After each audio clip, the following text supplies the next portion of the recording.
So thank you, everyone. I am your lovely moderator for the night, so I'm going to be asking these incredible people some interesting questions so they can enlighten us. So thank you all for coming. Thank you for having me. I want to, watching your presentation was amazing, just to delve into history and to see where we've been, or aspects of where we've been. And I'm currently reading right now the autobiography of John Lewis, which is incredibly helpful to read that at this time, because there's so many parallels of where we are. So I'd love to just start off with your ideas and your interpretation, particularly the two of you. What images struck you, or what image in particular struck you that you just saw? And there was lots. And why? What is it connected to in this moment? And did it teach you anything? Did it remind you of anything? Did it inspire you to see something in a different way? So yes, what image struck you? Personally, I think I was most struck by the cover magazine around the general who was around the 4 children. And so when I had flipped through the book, yes, I was completely confused by it. I had to go back and read it a few times. And what it did for me was this curiosity, right? So I was curious to really read through, and I ended up sort of Googling that story and, wanted to know more. And I think what that means for me right now is that I'm excited about the curiosity that people have right now to sort of dig in and to do more. And I think we have been asleep at the wheel. I think Obama was correct in saying, President Obama was correct in saying, when we don't tend to democracy, this, disaster happens. And I that curiousness that people have about how is government working? How are these leaders making decisions for us? How did they get to be in charge anyway? How come this process works this way? It seems insane to me. Why do we have a special counsel? And people are really digging in, and they're not just digging in for the sake of getting that information. They're then digging in and putting something out. So for that one was one of the most striking. I was unfamiliar with the image, and when it came up again, I thought, oh my God, that's just wild. So. He was convicted. Yes. So, for me, I think. Sure, this one might be on. Yeah. For me, I think the photographs that are in the book and that were depicted on the slideshow of the young woman in Louisiana facing the militarized police, and the juxtaposition or comparison with the image from 50 years prior really struck me. And also the photographs of the Women's March, which are in the book as well, and the Black Lives Matter movements and the performance art. For me, those indicate that behind every sign there is either an individual or a movement, and that's what we're really talking about, right? And it sort of depicts the importance and the palpability of people power in each of these iterations of the resistance. So that is incredibly important, and the individual has a voice, but us together as a collective entity, we have a voice as well. And so, can you all hear me? Okay, I'll come here. So, Bonnie, I'm curious as to, I have my own theories, but I'd love to hear your theories around the intersection and the importance of culture, art, and politics. Obviously, we see it historically, but what is, if you have a theory of change in that moment, of how art influences change, or does it not, in your eyes? Oh, I think it does. Is this on? Okay. Because it inspires other people. It's what, if you go to, at the Women's March last year, for example, I'd always read about the March on Washington, and it seemed like this great, huge thing. But until I was there with 500,000 other people, I didn't understand the power of that moment.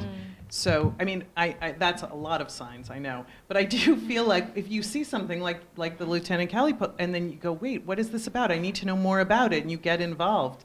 That's what moves people. Art has always moved people in exactly that way. It expresses the emotions behind whatever's happening in the world, and we need that. Is there a different moment, where we find ourselves today with regards to art and politics, is it different than any time in history, do you believe, or is it? It's different because, like the Berkeley Political Poster Workshop, they made 600 posters and they were all over Berkeley. Like, I had never seen those posters, and now, you know, I can make something and it can be around the world in a second and a half. So it's really different now.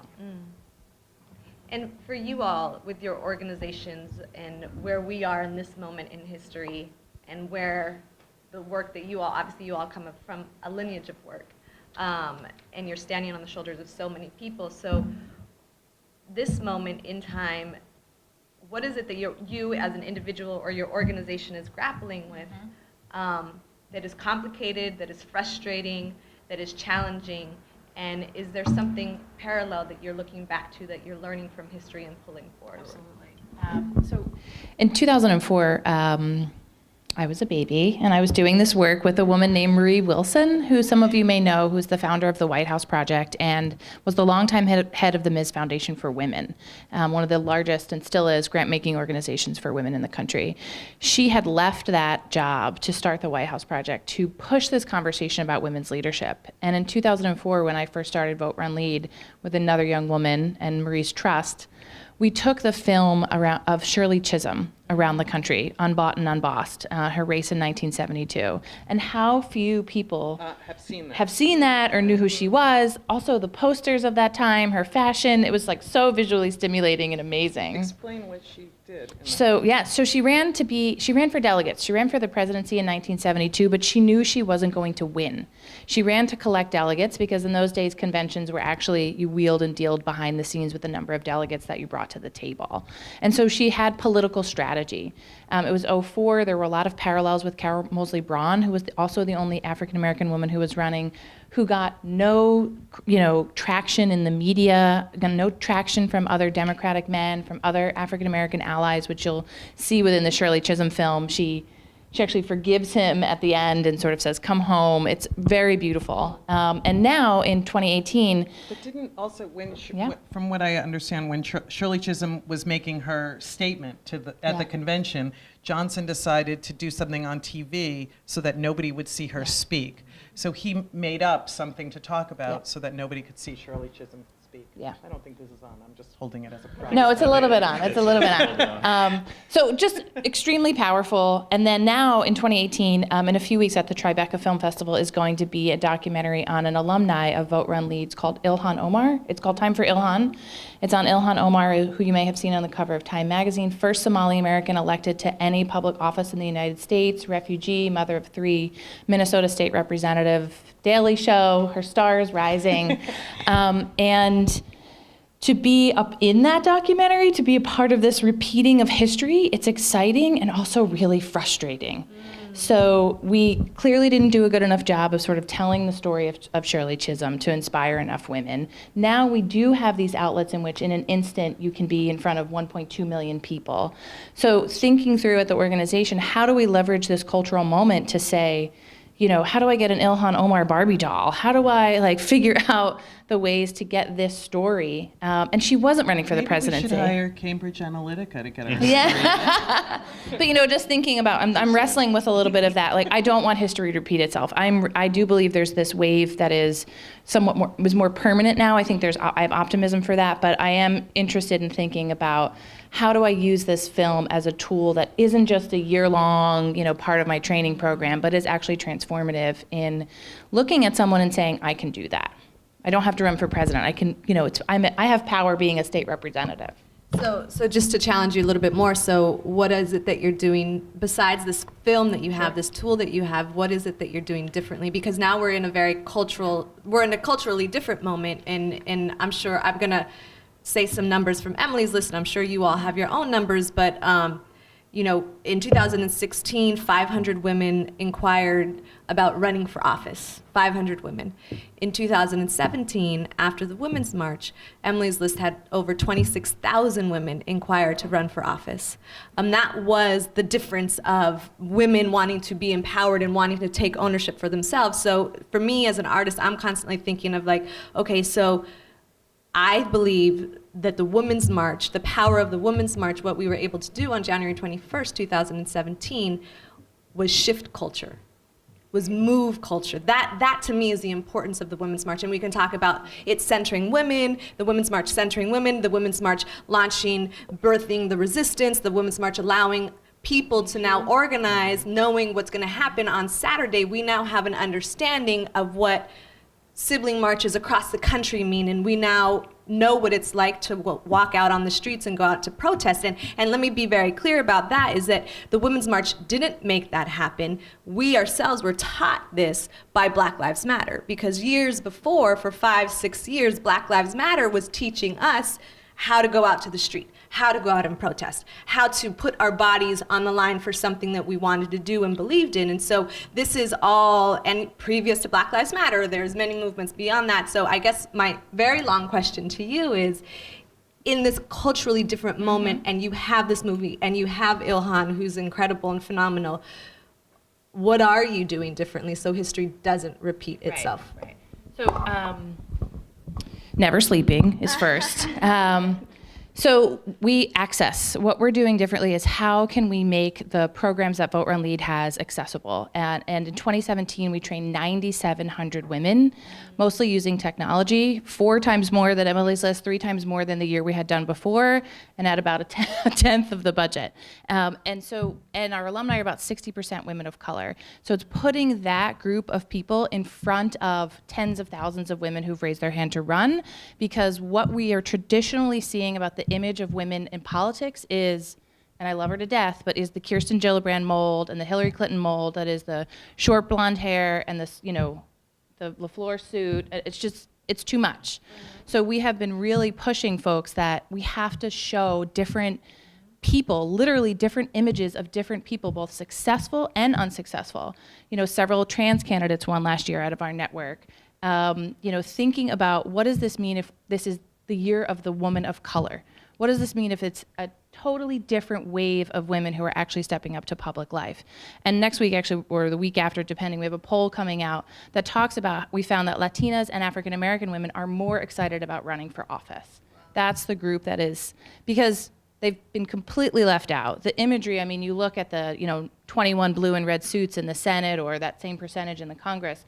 Almost all of those women are over 55. Almost all of those women are white. We made some gains at the national level with women of color, but we made 1 gain in women of Congress last year, in 2016. So we have to be showing my graphic designers here the local women who are running for office, taking those risks, putting their bodies on the line, and win, lose, or draw, that is a success that they have stepped up to run in 2018.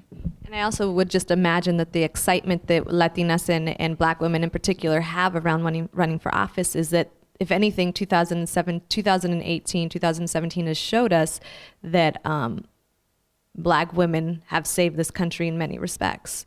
They have constantly voted on the right side of history for what the world we want, and Latina women as well, but Black women have definitely taken the lead in that respect. And what the 2016 election showed them is you don't need any fucking experience to run for office or be president. So they're like, okay, I can do this too. And it's been a total mental shift, which we're loving. So Amol, to you, that same question. Do you remember the question? I sort of do, but I'll just spin off of what we were just talking about. Since we're talking about numbers, we are seeing interest and involvement from people across the country at the ACLUs like we've never seen before in our 100-year history. And to give you some context, I think this is on, right? It's on. That sounds like it's on, yeah. So just to give you some context, nationally, during the era of George W. Bush, our membership was about 400,000, and that was the peak of the ACLU's history. After that, we leveled off a little bit when everybody thought everything was fine under Obama, and we leveled off to about 300 to 350,000 members. After the first travel ban, the first Muslim ban, when there was that organized protests outside of airports all across the country, and particularly at JFK, after that 24 hours, we were at 1.6 million. Members. There was a moment when the ACLU website crashed because we couldn't process all of all of the contributions that people were trying to give us, and that has since been fixed. So folks should. Yeah. But in New Jersey in particular, which is our jurisdiction, or my jurisdiction, and we're not in New Jersey right now, but we before the election we had 9,000 members. We count individual households. We had 9,000 individual households. Now we have over 45,000. So we're seeing 4 times or 5 times the number of folks that just want to be involved. And it's up to us to figure out how we're going to use that momentum. And it's a struggle. It's a challenge. We want to make sure that we're using it effectively. We want to make sure that we're not letting people down. We realize that we have a great responsibility and a great privilege at the ACLU to be a cultural force and to be the first line of defense against disdain and attacks on our civil rights, and it's really important for us to figure out how we're going to do it and what we're going to do with that power, because it is incredibly powerful.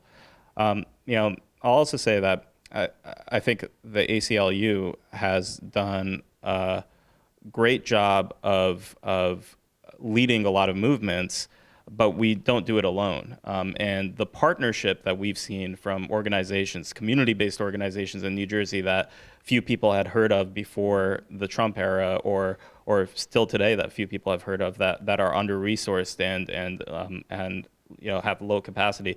Whatever the ACLU can do to elevate and amplify the voices of those organizations that are really doing amazing work.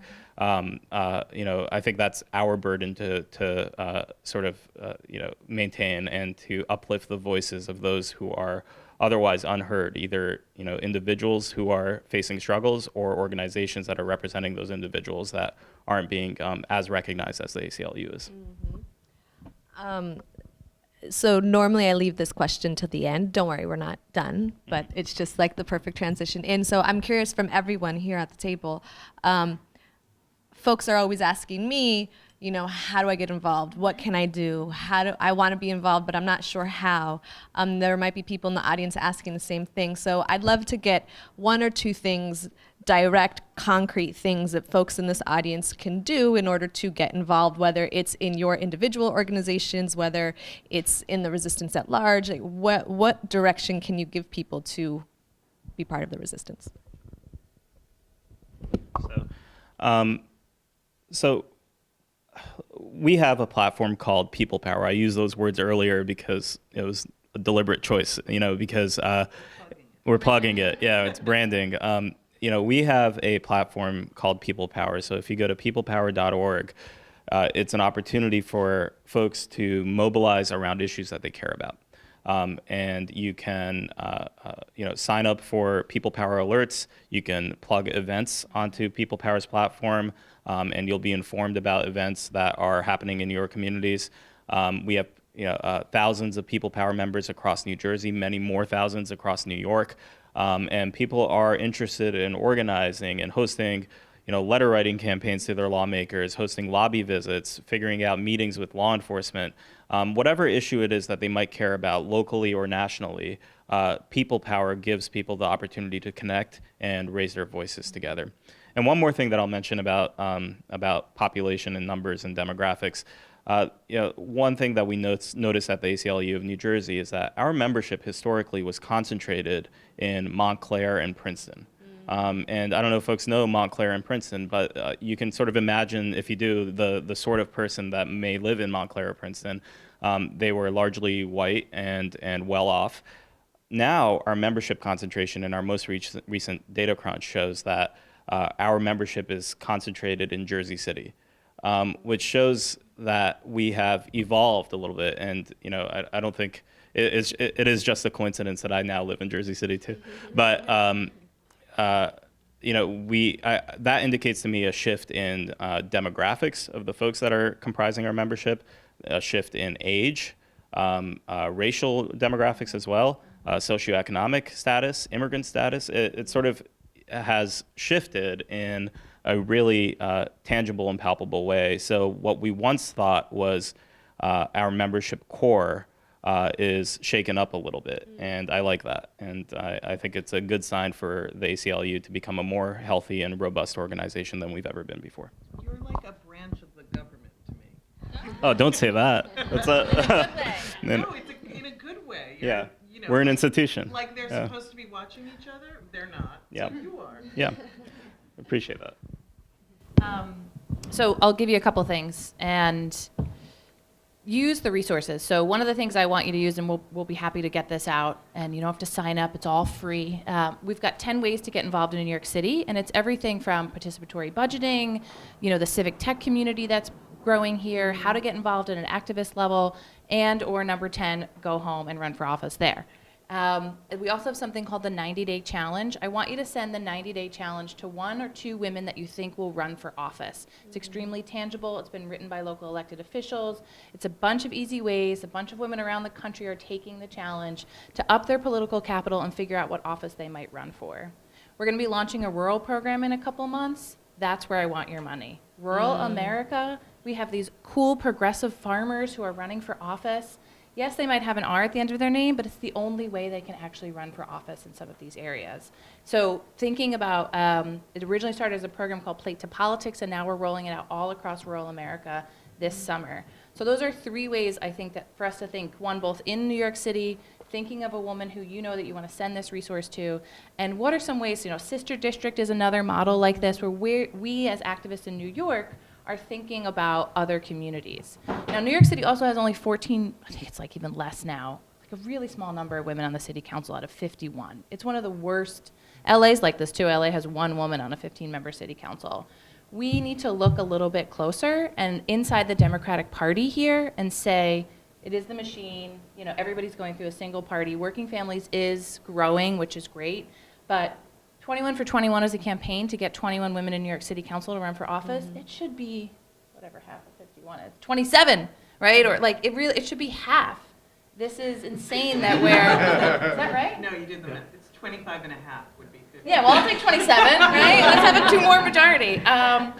So those are some local resources, but pick one of them and really sort of dive in, because it's great to send your check and keep sending checks. Everybody's money makes everything go round.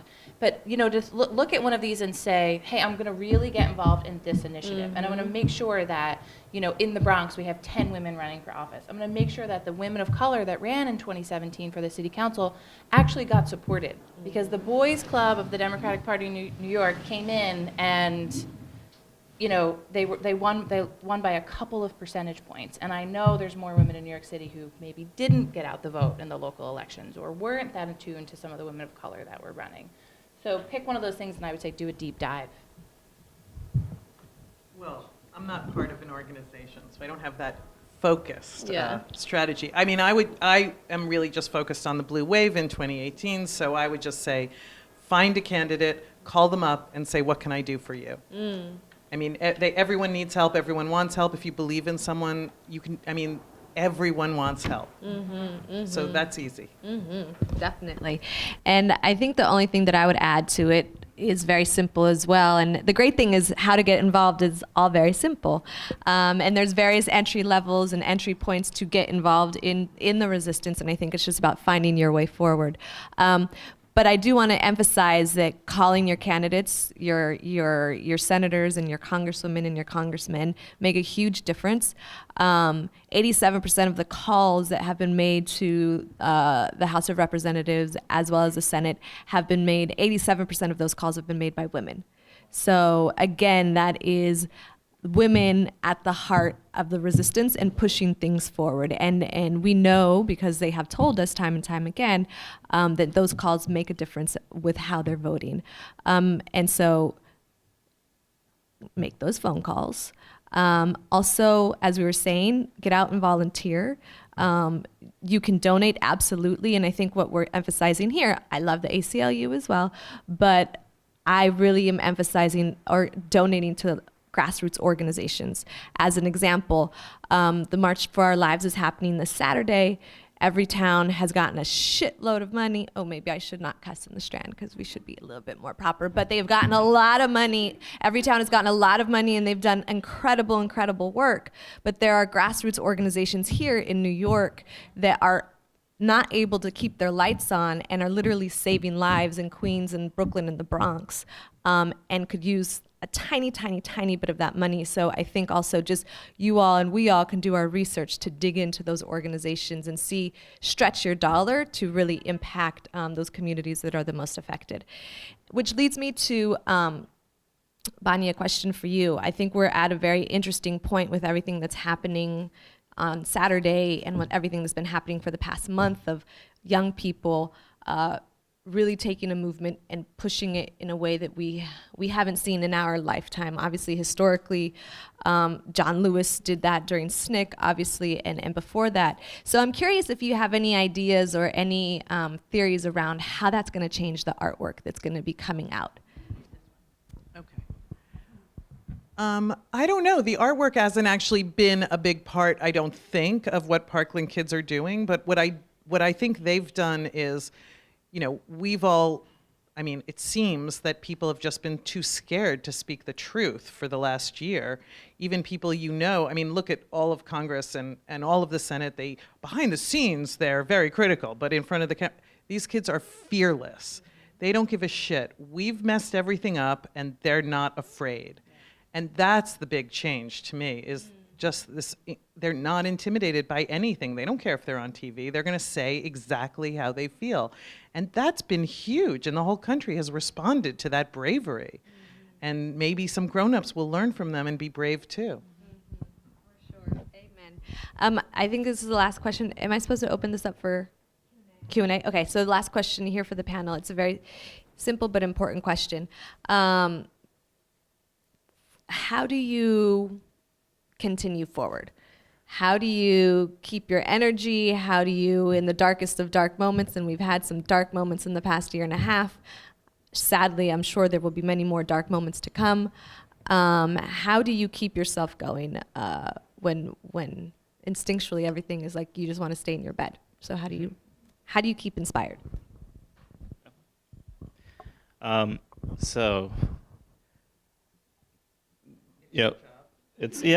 that. But, I'm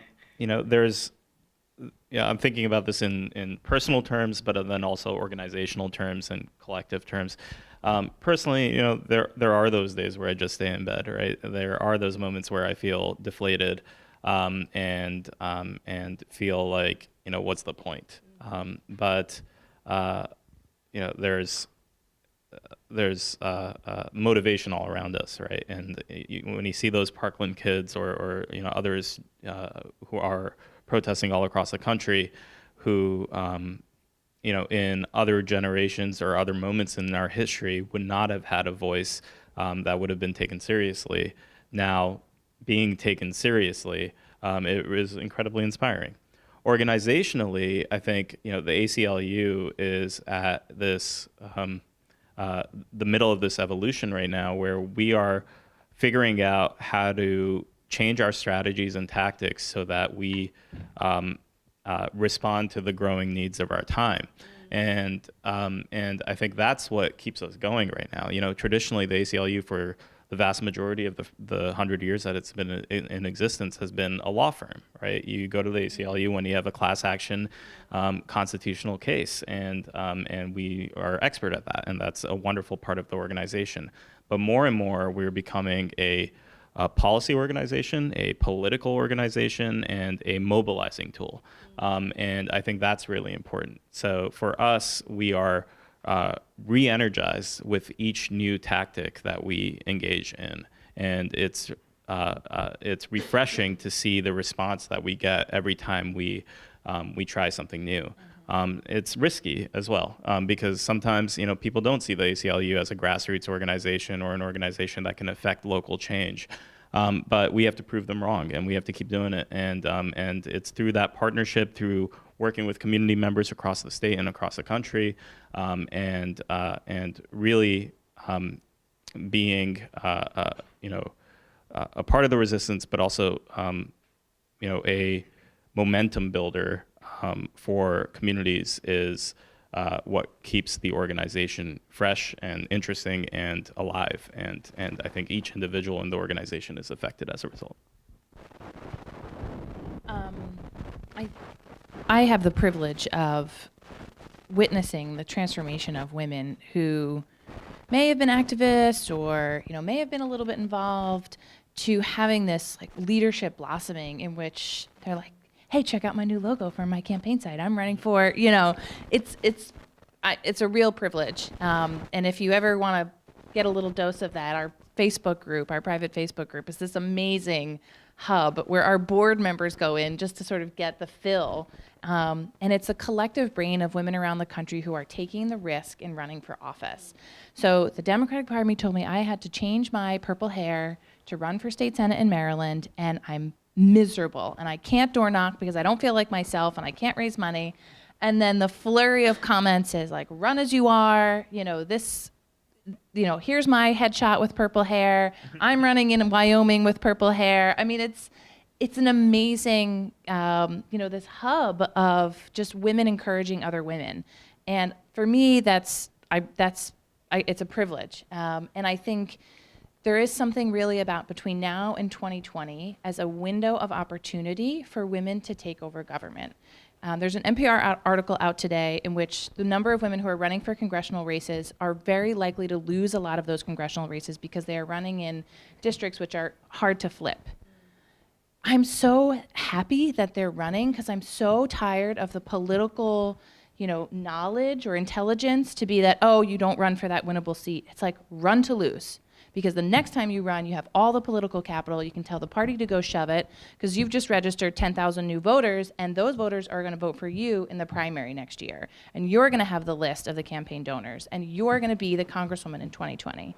And I think they're missing a story locally that we get a window to see at the state and local level about the women who are going to be really breaking local glass ceilings of being first and onlys around the country. So look for those stories, share those local women, check in on your local papers of, communities where you might have relatives or where you grew up, because that's the undercurrent, the underbelly of change that's really happening. The congressional stuff, I think, will happen at a different number in 2020. So I'm hopeful. Rage and anger are great motivators. That's number 2. They really do get you up in the morning being absolutely furious. But then on the other side, starting with the Women's March, all these women running for office, the Me Too movement, which came from the Women's March, women knew that other women would have their back. Women knew that it was different now. And so it's all changing, and we're part of this movement over the last year, and it's incredibly inspiring. So that combination of hope and rage, I think, is what keeps me going. So we'll open it up for questions. If anyone in the audience has a question, Just there's a raise microphone. your hand and I'll, pass it around. I want to thank you all for doing the work. It's really inspiring to be here. I'm a little saddened looking through the book at not really seeing much representation of the work of LGBTQ people. There is a section on AIDS, but none of those reproductions reference the work of women or people of color. I wish we always wish for more pages, but I do feel a real need to remark on the really important contributions, particularly in the founding of Black Lives Matter, of the work of queer women of color, and the important work of gay and lesbian organizers starting in the 60s through that whole sort of civil rights moment there as well. So I totally agree. You know what else isn't in there? Anything about climate. I had many, many, many more chapters. Maybe there will be a second edition because I have the images. I just couldn't include everything, but I totally agree.